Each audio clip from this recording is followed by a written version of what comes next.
السلام علیکم ورحمۃ اللہ وبرکاتہ۔ الحمد للہ رب العالمین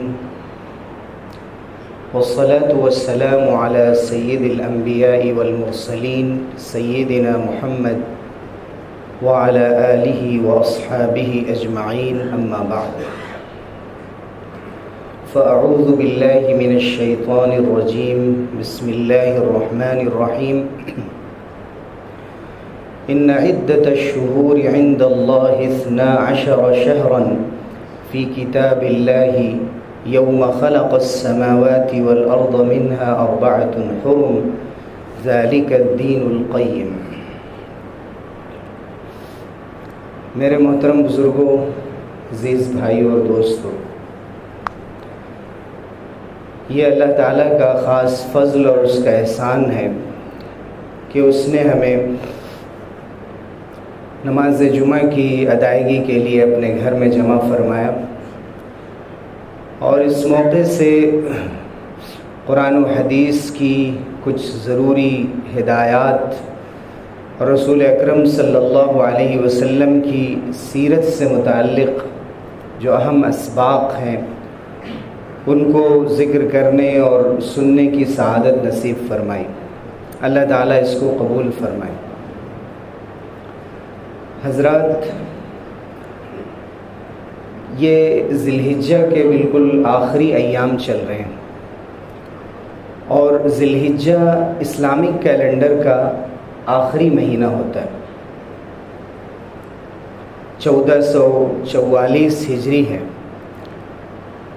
اور چند دنوں کے بعد یہ سال بدل جائے گا۔ محرم کی 1 تاریخ سے 1445 ہجری کا آغاز ہو جائے گا۔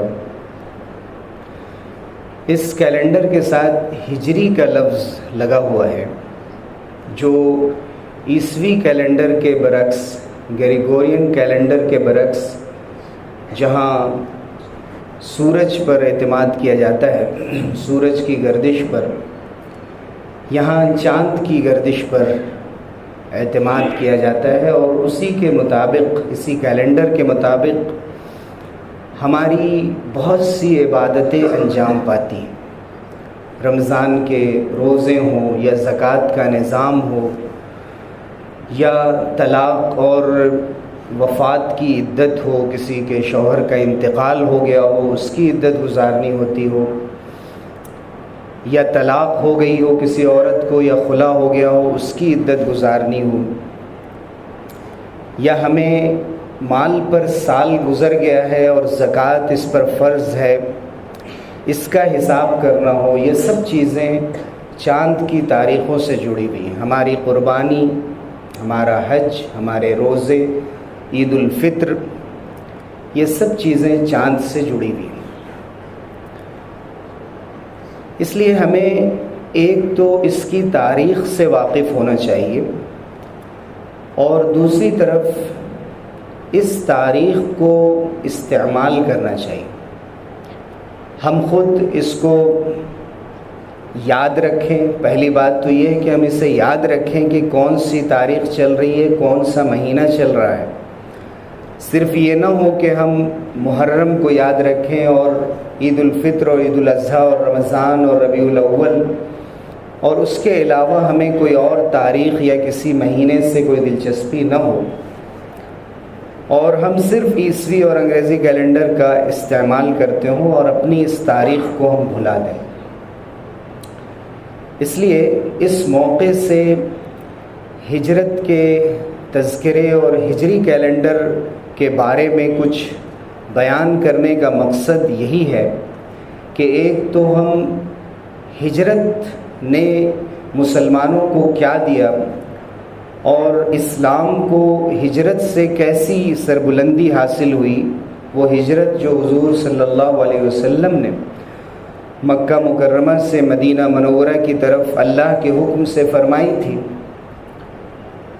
اور اس سے پہلے اور اس کے بعد کے مسلمانوں کے طور طریقوں میں، ان کی سوچ میں، ان کی فکر میں کتنا بڑا انقلاب آیا۔ ہجرت مسلمانوں کی تاریخ کا کیسا عظیم الشان قصہ ہے، اور اس قصے سے ہمیں کیا سبق ملتا ہے ہماری انفرادی زندگی میں، اور ایک سوسائٹی کی حیثیت سے جب ہم مل جل کر رہتے ہیں اور ایک اسلامی معاشرہ ہمارے ذریعے سے تشکیل پاتا ہے، تو اجتماعی طور پر ہماری کیا ذمہ داریاں عائد ہوتی ہیں اور ہجرت سے ہمیں کیا سبق ملتے ہیں۔ سب سے پہلے تو میں یہ بتاؤں کہ سورہ توبہ کی جو آیت میں نے خطبے میں پڑھی، اس میں حضور اکرم صلی اللہ علیہ وسلم نے فرمایا کہ بے شک مہینوں کی تعداد اللہ کے فیصلے کے مطابق لوح محفوظ میں اللہ کے یہاں ہمیشہ سے 12 مہینے، یعنی مہینوں کی تعداد 12 ہے۔ ان عدت الشہور عند اللہ 12 شہرا فی کتاب اللہ، اللہ کے فیصلے میں، اللہ کے پاس لکھے ہوئے ریکارڈ کے مطابق، اللہ کی مرضی کے مطابق۔ پھر اللہ نے فرمایا یوم خلق السماوات والارض، اللہ نے جس دن سے آسمانوں اور زمین کو پیدا کیا اس وقت سے یہ 12 مہینے کا نظام، اور ان میں 4 احترام والے مہینے ہیں، ادب والے مہینے ہیں، جن میں عام طور سے مشرکین بھی جنگ شروع نہیں کرتے تھے اور مسلمانوں کو بھی اس سے منع کیا گیا تھا، جن میں یہ ذی قعدہ، ذی الحجہ، محرم، یہ 3 مہینے، اور 1 مہینہ رجب کا، اس کا بھی ذکر قرآن مجید میں ان تینوں مہینوں کا الفاظ سے تذکرہ، ان 4 مہینوں کا تو حدیث میں آیا، لیکن قرآن مجید میں یہ فرما دیا گیا 4 حرم، یہ 4 ادب والے مہینے، احترام والے مہینے، ذالک الدین القیم، اور یہی صحیح حساب ہے، یہ حساب اللہ کی طرف سے۔ یہ اس آیت سے ہمیں اتنی بات معلوم ہو گئی کہ 12 مہینوں کا نظام رہا ہے، اور نام بھی مہینوں کے یہی تھے، محرم، صفر، ربیع الاول، ربیع الآخر، جمادی الاول، جمادی الآخر، رجب، شعبان، رمضان، شوال، ذی قعدہ، ذی الحجہ، یہی نام بھی رہے ہیں۔ اردو میں عربی سے تھوڑا سا مختلف بولنے کا انداز ہے، اس میں سے بعض حصے کو بقیہ اسی طرح ادا کیا جاتا ہے جیسے اس کا نام۔ تو یہ مہینے اس وقت بھی تھے، مثلا حضور اکرم صلی اللہ علیہ وسلم کی ولادت ہوئی، جب پیدائش ہوئی تو وہ مہینہ ربیع الاول کا تھا، لیکن سال کون سا تھا؟ ظاہر ہے کہ اس وقت ہجری کیلنڈر موجود نہیں تھا، ہجری تقویم موجود نہیں تھی، وہ سال عام الفیل کا کہلاتا ہے، یعنی وہ سال وہ تھا کہ جس سال ابرہہ نے خانہ کعبہ پر حملے کے ارادے سے ایک بہت بڑی فوج، 60,000 کی فوج، اور مکے میں صرف 1,000 کی آبادی تھی، لیکن دبدبہ قائم کرنے کے لیے اس نے اتنی بڑی فوج تیار کی، اور اس کے ساتھ اس میں بہت سے ہاتھی بھی رکھے، اور اس کا ارادہ تھا کہ میں کچل کر رکھ دوں گا مکے کے لوگوں کو۔ اور اپنا جو اس نے ایک کعبہ بنایا تھا قلیس کے نام سے یمن میں، وہ چاہتا تھا کہ سارے لوگ مکہ جانے کے بجائے یمن میں جو قلیس نام کی عبادت گاہ ہم نے بنائی ہے وہاں آ کر طواف کریں، وہاں عبادت کریں، اور اس نے اپنی ضد پر اتنا بڑا فیصلہ کیا تھا۔ بہرحال سورہ فیل میں اس کا تذکرہ آیا کہ اللہ تعالیٰ نے کیسے ابابیل پرندے کے ذریعے سے اس لشکر کو شکست دی، بہت سے لوگ وہیں مر گئے، اور بہت سے لوگ یمن جا کر وہ اپنے کیفر کردار کو پہنچے، اور ابرہہ بھی ایک طاقتور نوجوان کی حیثیت سے نکلا تھا، لیکن جب وہ واپس یمن پہنچا ہے تو انتہائی بیمار، پریشان حال، اور اس کے بعد اسی حالت میں وہ دنیا سے رخصت ہو۔ تو اللہ تعالیٰ نے جس سال یہ مسلمانوں کو اپنی قدرت دکھائی کہ جو کوئی بھی خانہ کعبہ کو بری نیت سے دیکھے گا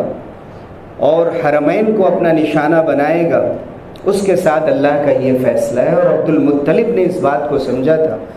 حضور اکرم صلی اللہ علیہ وسلم کے دادا جان نے، اور انہوں نے کہہ دیا تھا کہ بھئی میرے جو اونٹ ابرہہ نے لیے ہیں وہ مجھے واپس کر دیے جائیں۔ تو اس نے کہا کہ تمہیں اونٹوں کی پڑی ہے، جب کہ حملہ کعبے کے اوپر ہونے جا رہا ہے تو عبد المطلب نے کہا تھا ان للبیت ربا سیمنعہ، خانہ کعبہ کا ایک رب ہے، میں تو صرف اونٹوں کا مالک ہوں، میں کعبے کا مالک نہیں، کعبے کا مالک اللہ ہے، اس کا ایک رب ہے، وہ اس کی حفاظت کر لے گا۔ اور اللہ رب العزت نے یہ دکھایا تھا۔ تو جس سال عام الفیل ہوا، ہاتھی والا واقعہ پیش آیا، اسی کے 40-50 دنوں کے بعد، روایت میں اور بھی اختلاف ہے، حضور اکرم صلی اللہ علیہ وسلم کی پیدائش ہوئی۔ اسی لیے ربیع الاول کا مہینہ جب ذکر کیا جاتا ہے 9 یا 12 ربیع الاول، تو ساتھ میں یہ بتایا جاتا ہے کہ وہ عام الفیل تھا، دی ایئر آف ایلیفینٹ تھا وہ۔ تو سال موجود نہیں تھا اسلامک کیلنڈر کے اعتبار سے، لیکن مہینوں کے نام موجود تھے۔ حضور اکرم صلی اللہ علیہ وسلم نے جب آپ کو نبی بنایا گیا، مکے میں آپ نے دعوت دی، لوگوں کو سمجھایا، مختلف طبقات کو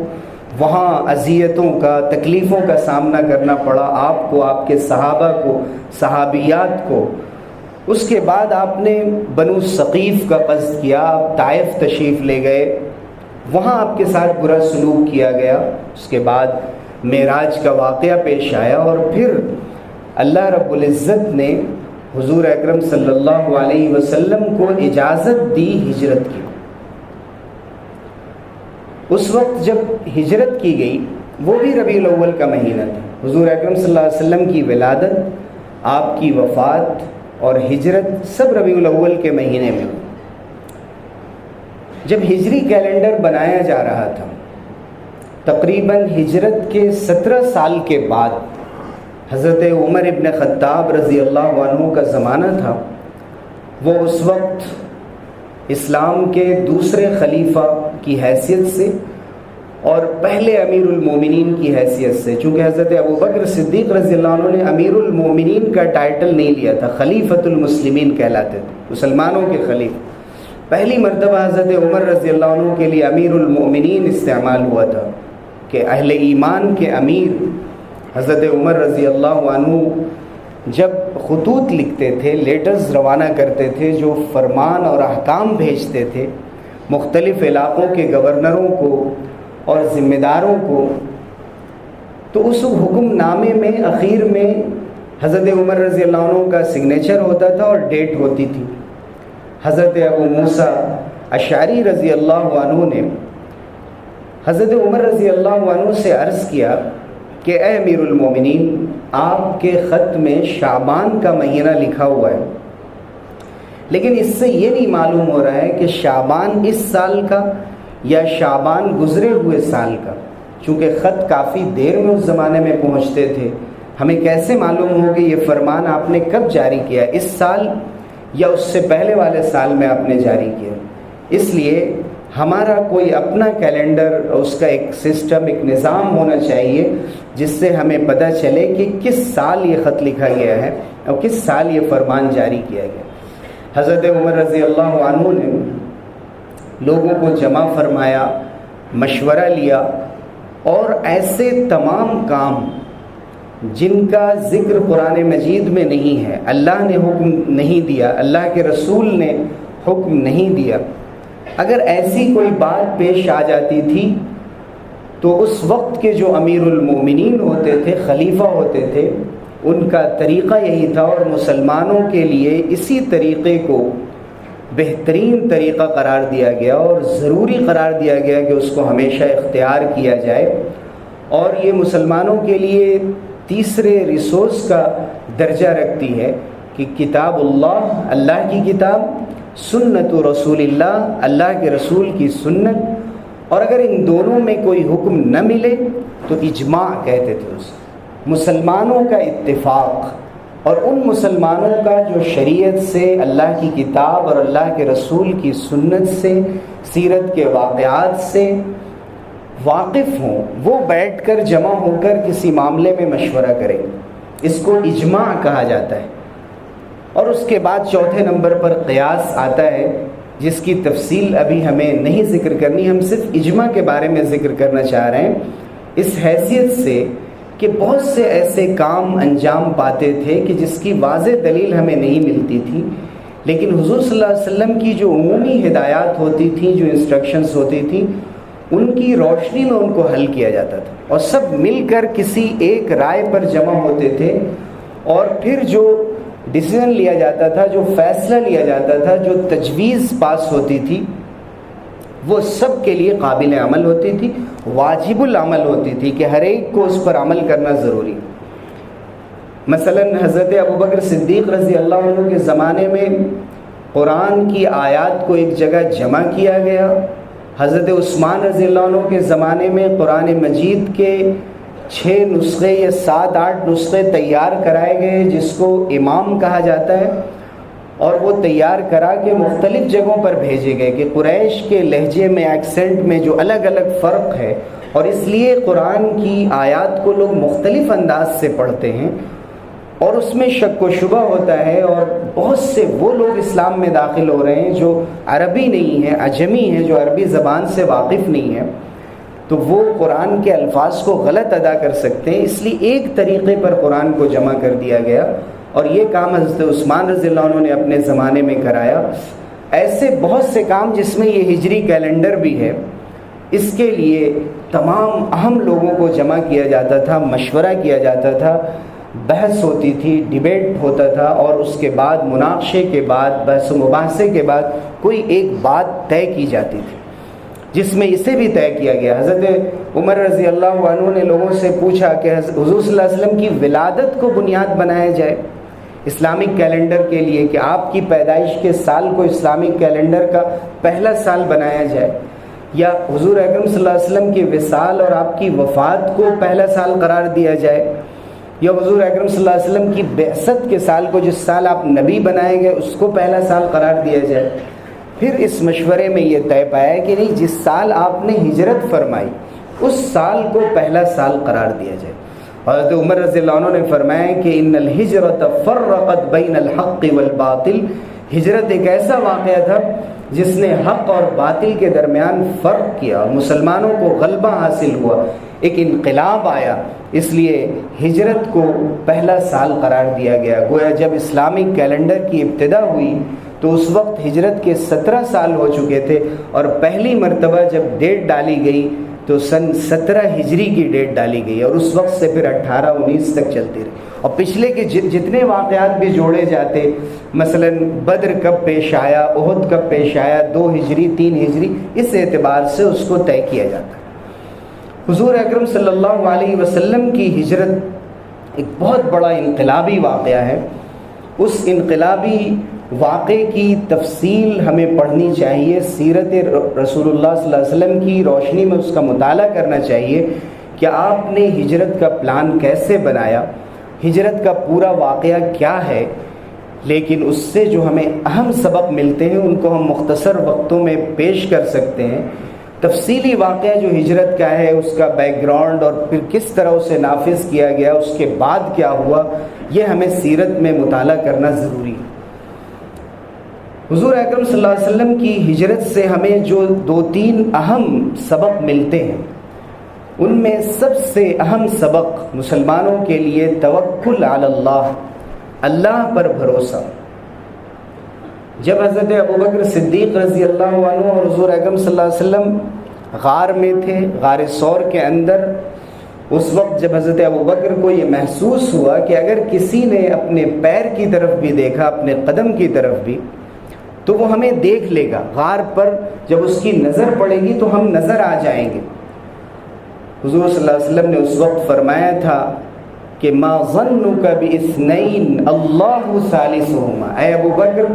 ان 2 لوگوں کے بارے میں تمہارا کیا خیال ہے کہ جن کا تیسرا اللہ ہے۔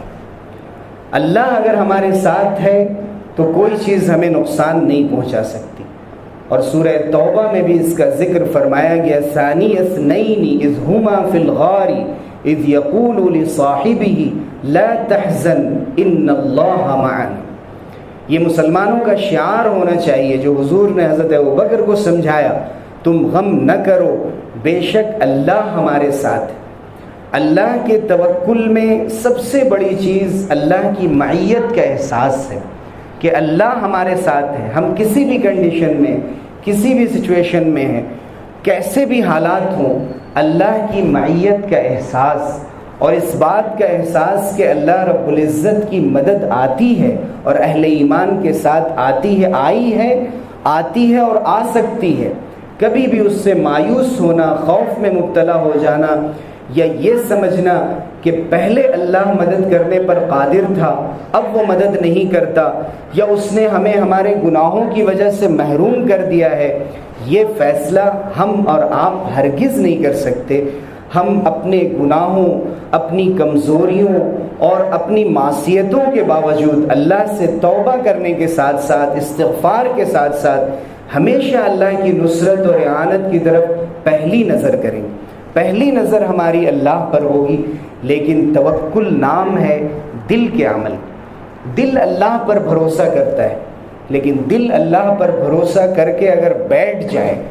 انسان اپنے ہاتھ پاؤں کا استعمال نہ کرے، وہ پلان نہ بنائے، اس کے پاس کوئی اسٹریٹجی نہ ہو، کوئی منصوبہ نہ ہو، اس نے اپنے ہاتھ پیر چھوڑ دیے ہوں کہ میں اللہ پر توکل کر رہا ہوں. حضور صلی اللہ علیہ وسلم نے اس سے بھی منع فرمایا کہ اعقلھا وتوکل علی اللہ. پہلے آپ اونٹ کو باندھ دیں اور اس کے بعد اللہ پر توکل کریں. اس کے نکیل کو کہیں لگا دیں، اس کو محفوظ کر دیں، اپنی گاڑی کو ایک جگہ پارک کر دیں اور اس کے بعد اللہ پر بھروسہ کریں. یہ نہیں ہے کہ اپنی چیز کو سرے بازار چھوڑ دیا جائے اور یہ بھروسہ کیا جائے کہ اللہ تعالیٰ حفاظت کر دے گا. اس سے یہ معلوم ہوتا ہے کہ اسباب اختیار کرنا ضروری ہے،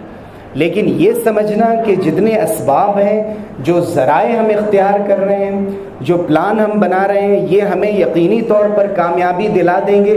ہم روزمرہ کی زندگی میں دیکھتے ہیں کہ بار بار ہمارے منصوبے ناکام ہوتے ہیں. ہمیشہ یہ اللہ کے فیصلے پر اور اللہ کی مدد پر منحصر ہوتے ہیں کہ وہ کس منزل تک پہنچیں گے. حضور صلی اللہ علیہ وسلم نے یہ سنت بھی ادا فرمائی. وہ اللہ کے نبی تھے، چاہتے تو معراج کی طرح براق کی سواری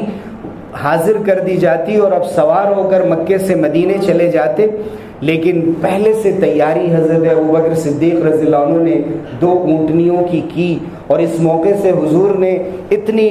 گھما گھمی میں اور جلدی میں، ہما ہمی میں اور نکلنے میں یہ نہیں ہوا کہ حضور بھول گئے کہ یہ سواری حضرت ابوبکر اپنی طرف سے دے رہے ہیں یا حضور صلی اللہ علیہ وسلم اس کی قیمت ادا کریں گے. حضور صلی اللہ علیہ وسلم نے معاملہ بھی طے کیا، یہ بھی بتایا کہ معاملہ طے کرنا چاہیے اور اس عبادت کو حضور نے اپنی رقم سے انجام دینا چاہا. اور اس کے ساتھ ساتھ اس پورے واقعے کے اندر قدم قدم پر ہمیں یہ چیز نظر آتی ہے. حضرت ابوبکر صدیق رضی اللہ عنہ کی قربانی اور تمام صحابہ کی قربانی جو پہلے جا چکے تھے. حضور صلی اللہ علیہ وسلم نے مکے میں رہ کر پورے پلان کو ایگزیکیوٹ کیا، پہلے لوگوں کو بھیجا. حضرت عثمان، حضرت عمر، حضرت حمزہ، حضرت زبیر ابن عوام، بڑے بڑے صحابہ پہلے ہجرت کر چکے تھے. زیادہ تر لوگ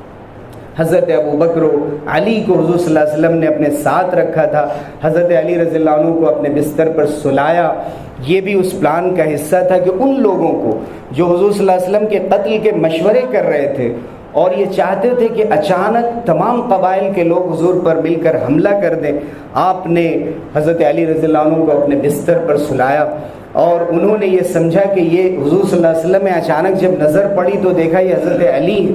یہ منصوبہ بھی حضور صلی اللہ علیہ وسلم نے بنایا. اس کے بعد جب وہاں سے نکلے تو 5 میل کے فاصلے پر غار ثور میں پناہ لی کہ 4-5 دنوں تک رک کر تو دیکھیں، 3 دنوں تک کہ یہاں کیا ہو رہا ہے اور کیا چل رہا ہے، یہ لوگ کس طرح کی تیاری کرتے ہیں. یہ اندازہ کہ یہ ہمارا پیچھا ضرور کریں گے، اس لیے ڈائریکٹ نارتھ میں جانے کے بجائے کہ مکے سے مدینہ جس طرف پڑتا ہے، جنوب کی طرف ساؤتھ یمن کی طرف جاتے ہیں، آگے جا کر راستہ بدلتے ہیں اور پھر اپنے طریقے پر بھی اعتماد نہیں کرتے کہ ہم خود سے صحرا میں یہ طے کر لیں گے. ایک غیر مسلم عبداللہ بن اريقط کو گائیڈ رکھتے ہیں. عامر ابن فہیرہ اپنے جانور چرا کر لاتے ہیں، حضور کے لیے دودھ کا انتظام کرتے ہیں. حضرت اسما زاد سفر بھیجتی ہیں، توشہ بھیجتی ہیں اور حضرت عبداللہ ابن عبد الرحمن ابن ابی بکر، حضرت ابوبکر صدیق رضی اللہ عنہ کے بیٹے رات میں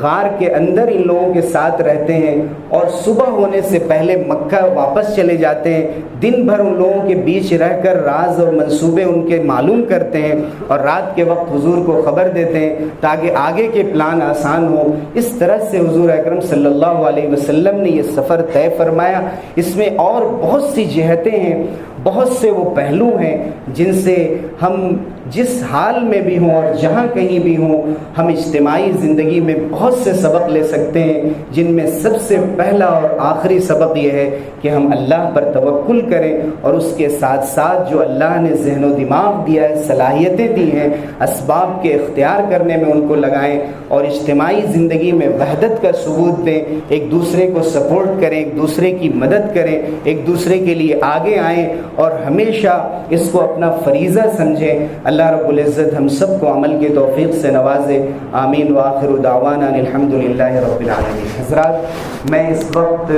بڑے ادب و احترام کے ساتھ شکریہ ادا کرنا چاہوں گا سینچری ہاسپٹل کے چیئرمین صاحب، وہاں کے مینجمنٹ اور اسی طرح ڈاکٹر حیدر خان صاحب کا کہ ان لوگوں کے تعاون سے اور ان کی اجازت سے، توجہ سے ماشاءاللہ جمعے کی نماز کے لیے ہمیں سینچری ہاسپٹل کی جو پارکنگ ہے وہاں کار پارکنگ مل رہی ہے۔ اللہ تعالیٰ ان سب کو جزائے خیر عطا فرمائے، ان کے ہاسپٹل کے ذریعے سے اور ان کے ڈاکٹروں کے ہاتھوں میں شفا رکھ دے اور زیادہ سے زیادہ لوگوں کو اس کا فائدہ پہنچائے، آمین وآخر دعوانا۔